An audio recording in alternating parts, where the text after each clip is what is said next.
আসসালামু আলাইকুম এভরিওয়ান। আজকে আমরা চলে আসছি খুলনার ধানিবুনিয়াতে একটা ক্যাফেতে। খুবই সিমসাম নিরিবিলি পরিবেশে রাস্তার পাশেই তৈরি করা হয়েছে এই ক্যাফে। বাঁশ, কাঠ, গোলপাতার সমন্বয়ে গাছগাছালির মধ্যে ওয়াকওয়ে এবং বসার ব্যবস্থা রাখা হয়েছে। গ্রামীণ পরিবেশের ছাপ আছে এই ক্যাফেটাতে। বসার জন্য সিম্পলি কাঠের তৈরি বেঞ্চ, টেবিল রাখা আছে। পুরো ওয়াকওয়েতেই কিছু দূর পরপর এরকম বসার ব্যবস্থা আছে। পাশে বিশাল বিল। ফ্যামিলি অথবা ফ্রেন্ডসদের সাথে গল্প আড্ডা দিতে চাইলে এরকম নিরিবিলি পরিবেশে বেশ ভালো লাগবে। ক্যাফের চারপাশে যে সমস্ত গাছপালা দিয়ে ঘেরা সেগুলো সাধারণত নোনা পানিতে জন্মায় এমন কিছু গাছ। আর বর্ষায় এসব স্থানে পানিতে পূর্ণ থাকে, তখন কিছুটা সুন্দরবনের ভাইব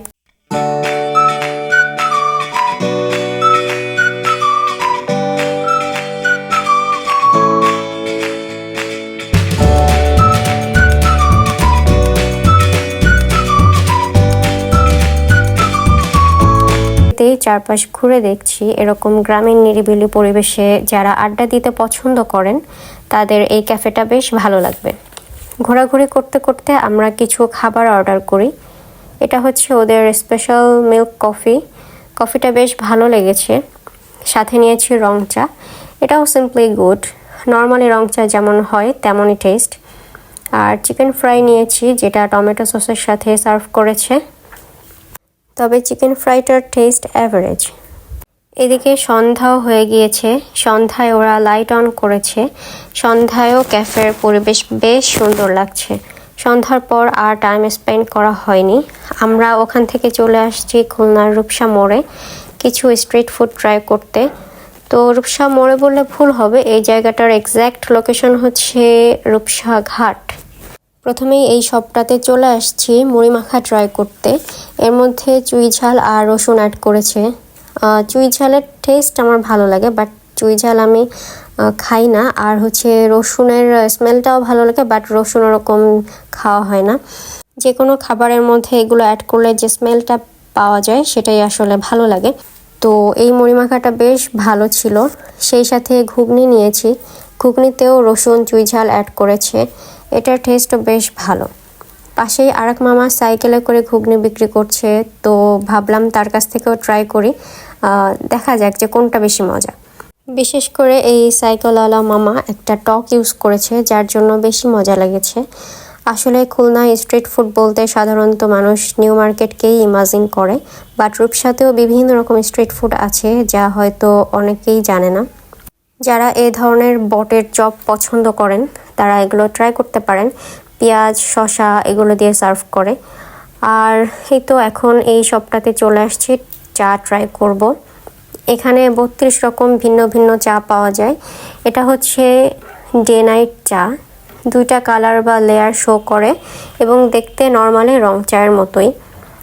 একটা লেয়ার আর একটা লেয়ারের সাথে মিশে যায় না, আপনি যতক্ষণ না নেড়ে মিশাবেন ততক্ষণ পর্যন্ত। এজন্যই হয়তো বা এটার নাম ডে নাইট চা রেখেছে। তবে টেস্ট কিন্তু লাল চায়ের মতো, বাট বেশ রিফ্রেশিং। এরপর নিয়েছি মাশরুম দুধ চা। নর্মালি আমরা যে কাঁচা মাশরুম রান্না করি এটা সেটা না, এটা হচ্ছে ড্রাই মাশরুম। এই চাটা আমার কাছে অনেক ভালো লেগেছে। সেই সাথে আমরা আরও নিয়েছি তেঁতুল চা। এটাও বেশ ভালো, তবে আমার মতে টক আরেকটু কম হলে ভালো হতো। আর মাশরুম চা আমাদের এতই ভালো লেগেছে যে আবারও আমরা অর্ডার করেছি, তবে এবার বলেছি বাঁশের কাপে সার্ভ করতে। আর এর জন্য আলাদা কোনো চার্জ দিতে হবে না। আমাদের সবারই অনেক বেশি ভালো লেগেছে এই মাশরুম চা। রূপসা ঘাটেই একটা রিভার ভিউ ক্যাফে আছে। স্ট্রিট ফুড ট্রাই করা শেষে আমরা এখানে চলে আসছি নদীর পাশে বসে একটু আড্ডা দিতে। এই ক্যাফেটা একদমই নদীর পাড়েই তৈরি করা হয়েছে। নর্মালি আগে এখানে অনেকবার আসা হতো বা আসা হয়েছে, বাট এখন তেমন আসা হয় না। এখানে একটা কিডস প্লে জোন আছে। রুয়াইফ এখানে অনেকবার এসেছে, তো ওর মনে আছে যে এই জায়গাটাতে কিডস প্লে জোন আছে। তো ও অনেক বেশি মন খারাপ করছিল যে ও প্লেগ্রাউন্ডে যাবে।